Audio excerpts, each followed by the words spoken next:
Kenyan sprinter Wiseman is thankful for the great progress in his career and is now working hard towards the Olympic Games next year in Paris, France. The renowned athlete has won several medals and even took part in the World Championship in Budapest, where he got the semi-finals and finished 5th. Here is more on the same.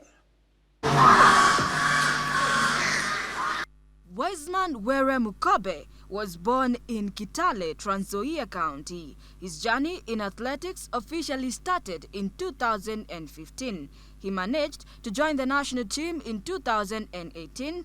2 years later, represented the team at the World Relays in Poland, where he got his first medal of bronze in 2021. In 2022, the sprinter again represented the national team at the African Championships, where he got a gold medal in 4x100 and also got a bronze in 400 meters. 2 months later, he made it again to the Commonwealth Game in Birmingham and took part in the 400 meters and also got a bronze medal in 4x400 meters relay.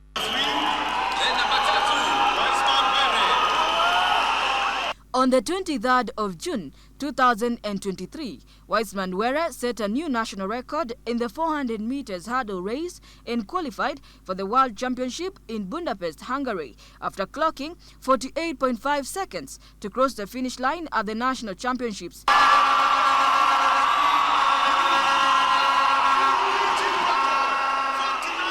In August, the athlete took part in the World Championships in Budapest and got to the semi-finals, finishing 5th, where he is now focused on the 2024 Paris Olympics.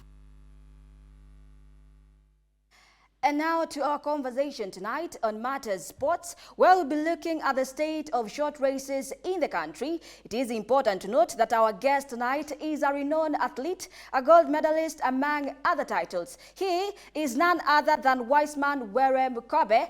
This year, he set a new national record in the 400 meters hurdle race and qualified for the World Championship in Budapest, Hungary, after clocking 48.5 seconds to cross the finish line at the National Championships. Before we have these conversations, let's take a look at what went down at the hurdle.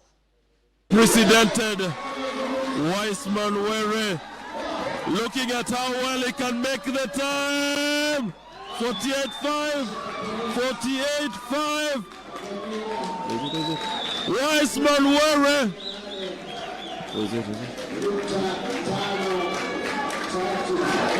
Wiseman with a time of 48.5 has made the World Championship time.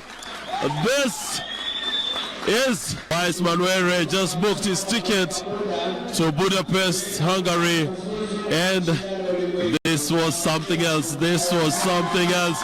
And you can hear the crowd cheering. It was a fantastic run. Wiseman, welcome to this live broadcast. Thank you. And now, just looking at the video we just saw, you clocked 48.5 seconds for the World Championship in Budapest. How was the feeling? What was going through your mind then?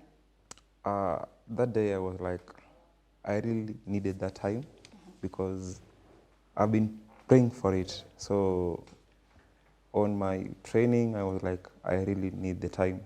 So on that race, I was like, I'll do it. So from the gun, I went out hard, and the end, I got the time. Yeah.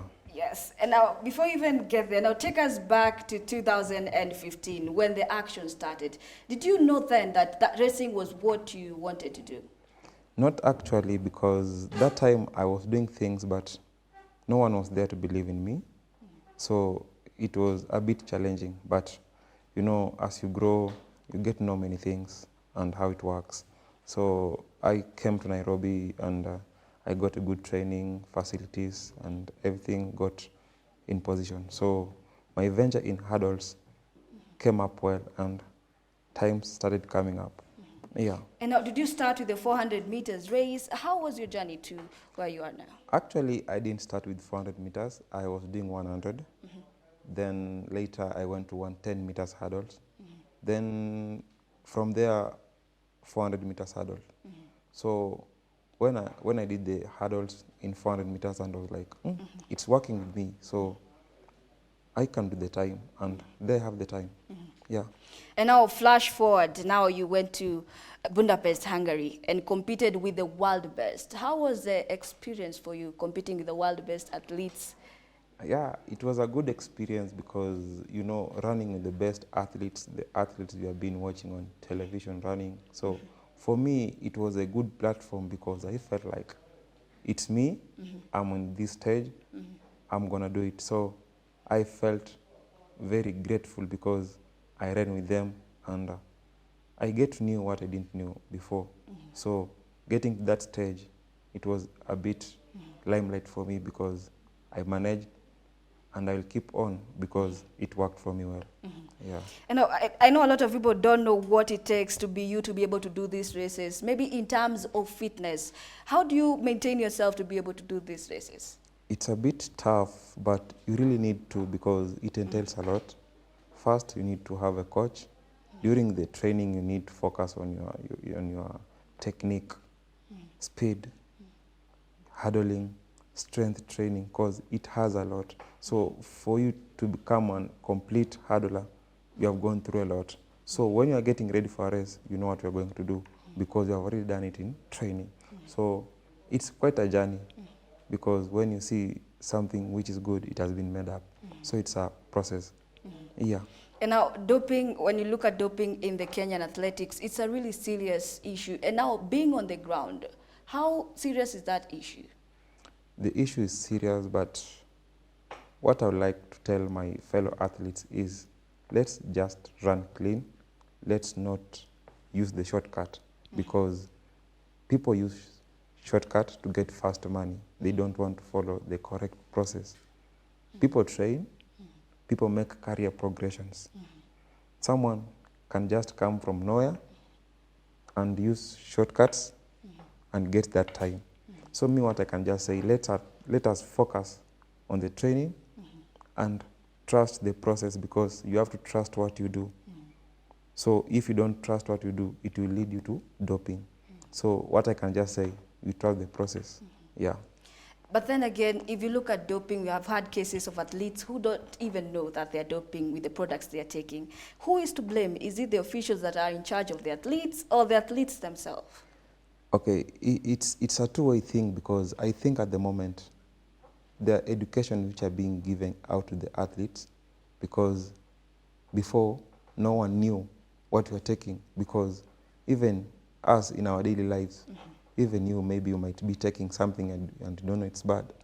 So unless you get to know or you are taught this is wrong. But I think with the education classes athletes have been given, it has helped to reduce the number of those cases because they are aware and they know what they are doing. Yeah. I would also like to know your case personally. What do you do for yourself to make sure the supplements you're taking, whatever you're taking is safe for you to take? On my side, I think I don't just take anything I don't know because if I need anything, I should get it from the correct people or I should go to the body that is governing the product to ensure whatever we are getting, it's clean and safe to be used because you can't just buy anything. People are doing business. You can buy a counterfeit product thinking like it's an original thing, but you end up getting banned. Yeah. Perhaps do you even pay attention to what you eat? Are you watching what you eat? Or do you perhaps even have a nutritionist? How does it work? I have because I know what to take because you know you have to maintain what you are eating. You have to maintain your body shape. You have to work in details because you can't just take anything. So you know what works for you. Yeah. And now performing for sprints in the Kenyan stage, going forward, how do you see it coming out? In sprints in Kenya, I think it has really made a great step because athletes need that support. Most of the sprinters in Kenya. I think if they get that big, they get the support they need, you'll see many people coming up, making fast times. You'll see many 47s, 48s, you'll see 9s, you'll see more Faith Kipyegon's coming. Yeah. And now, on your end, you're taking part in the 2024 Paris Olympics. But do you know that this is that you're going to be participating in, and how are you in terms of preparations? Actually, the race I'll take part in is 400 meters hurdles because that's what I'm working for, and that's what took me to World Championships. So at the moment, I'm focusing on making my time better and even going for African record and getting even a good record because it's a process, I'm working on it, and I have to trust it. So I know I'll be there in Paris and I'll do well. And what are you looking to achieve? First, you know, first things first. We have African Championships, we have World Relays. So the first African Championships, I need to be an African champion as well because I took a bronze medal in the other edition. So I think the next time I'm going for it because I have to see myself there.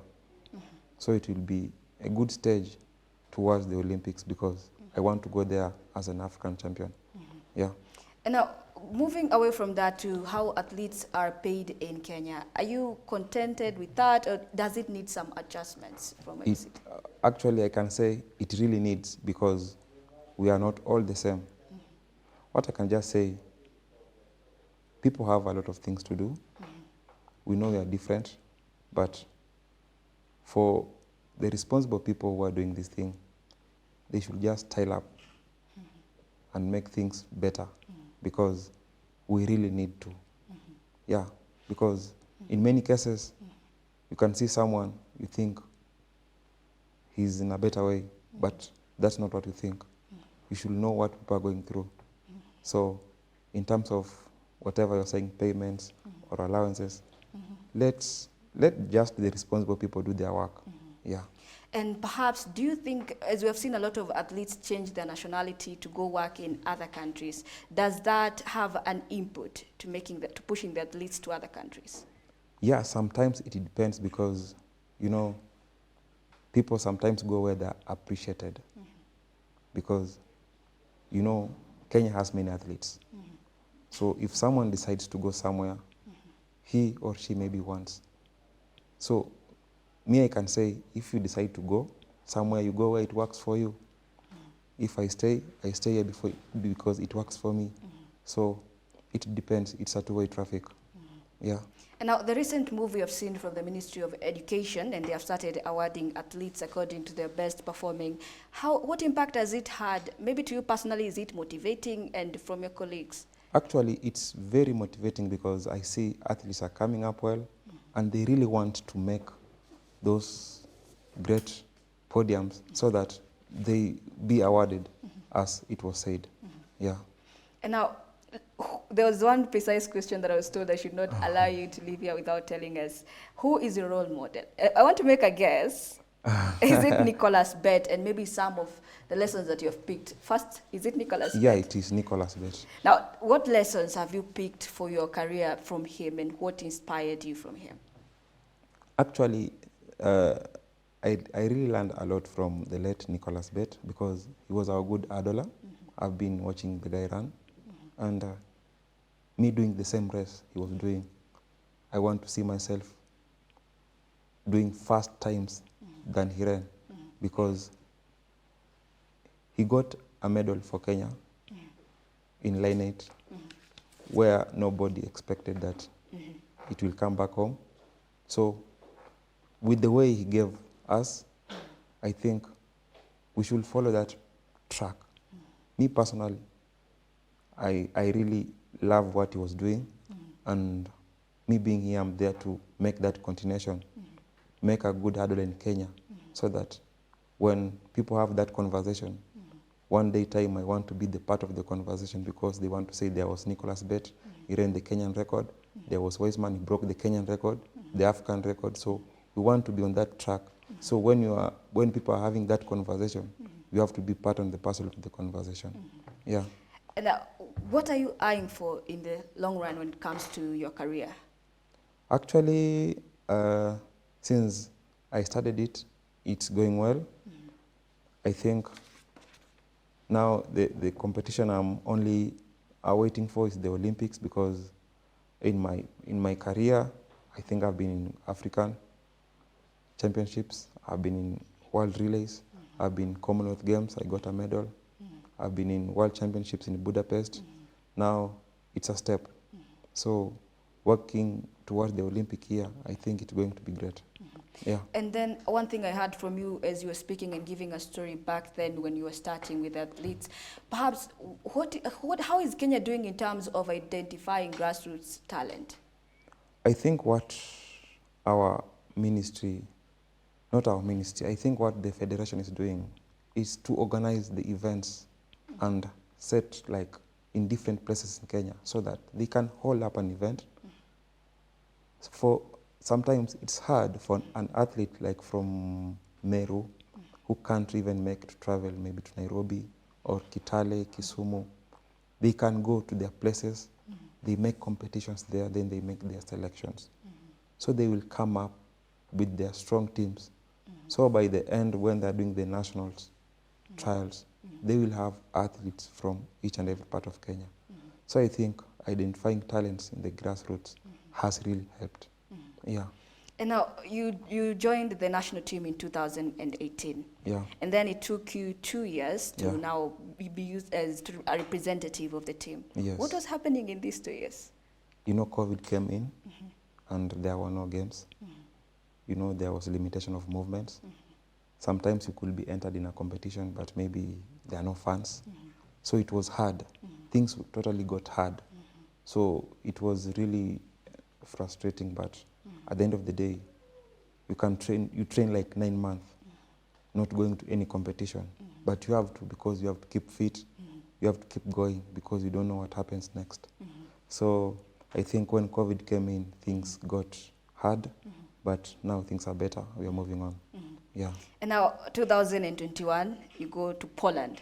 Yes. And then you win a bronze. Yeah. How was the experience for you? Was it the first time you were getting in a flight?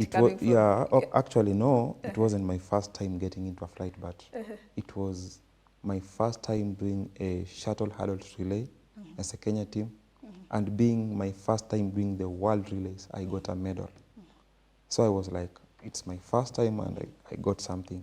So it keeps you going on because you want it to happen more. Yeah. So that's why you keep on working for it. Yeah. Now, you have had several medals. Where was the peak of your career? You feel this certain moment was a peak of my career? I think what I can say about the peak of the career is sometimes you never know when it's the peak. Maybe you might be in the peak or in the process of the peak. Because in sports, you have seen people, when they're getting to 30s, they're running PBs.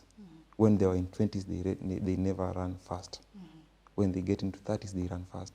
So you will never weigh or you'll never judge. But you have to trust the process because it's all about the career progression. Yeah. So for me, I believe with the times I'm running now, I still have more room for improvement. So I still have more to come. Yes. So far, when was the hardest time for you? The hardest time for me, it was the last 2 years because when I was doing the same event, I never dropped my time as I wanted. But actually when I changed the event, I got that time as fast. So it came like a breakthrough because when you really need something, you really need to work for it. So I got it and I'm thankful. Yeah. And now we have seen you get a lot of recognition, and we know that people who get a lot of recognition also get a lot of attention from people. Perhaps in terms of testing from the doping sector, how often are you tested, and do they even tell you that they are coming? They don't, because I trained yesterday. They tested me. I didn't know. I just got to Kasarani, took my bag. On my way to the warm-up track, I got the guys waiting. So I was like, I'm ready, I'm here, we can go. Yeah. And maybe now, just looking at running and racing in Kenya, what's the future? I think the future of running and racing in Kenya is a bit somehow challenging because we need stages.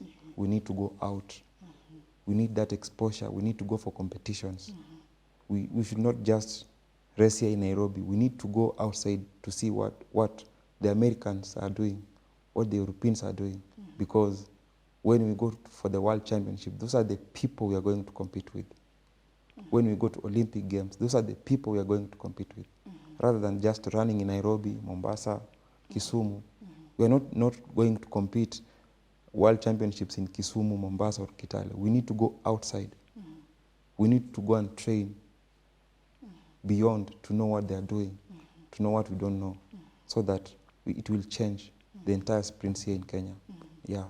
And what do you feel like needs to be done, maybe from the government, from the officials that are maybe in charge of athletes, to be done differently to just improve the conditions of athletes? I think a lot needs to be done in general. A lot really needs to be done. Because if you want to get something, you really need to work for it. It's not an easy way. You really need to work for it. When I say that, a lot of sacrifice, support, and everything needs to be done. Because all these people you are seeing outside here, they really push themselves. They were not on the same area. So I know Kenya, athletes, sprinters in Kenya in general, they have a good potential, but they lack good support. You see, they lack good support. Kenya, we are good athletes, but the support sometimes it's not equal. When we have that good support, you will see by yourself and things will get better. Yeah. And now you have stated about working hard, and I believe there are some sacrifices that as an athlete they have to take. Perhaps are there maybe even meals that I am allowed to enjoy, but you as athletes you can't. Of course, it happens, but you can't do anything. You have to. Yeah, because that's what you really do. When you go aside, you will meet it there and it will punish you. So you need to avoid it. Yeah. What are these meals? Nyama choma, chapati? Maybe. Yeah. And now, maybe you can tell me as we conclude, what do you want to tell us that I haven't asked you? What I can say is, in sprints, in general, here in Kenya, we need great support. We need great support. Towards the Olympics here, people should be supported fully, paid well, sorted very well, and you will just see the results. Yeah.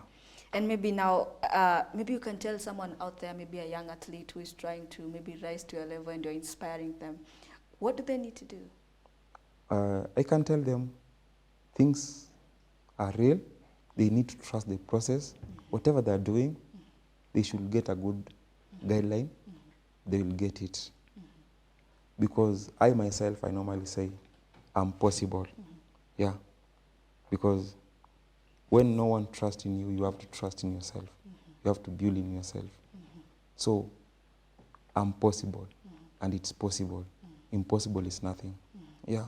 Maybe as we conclude, you can give briefly your parting shot. Pardon? Maybe as we conclude, you can give your parting shot.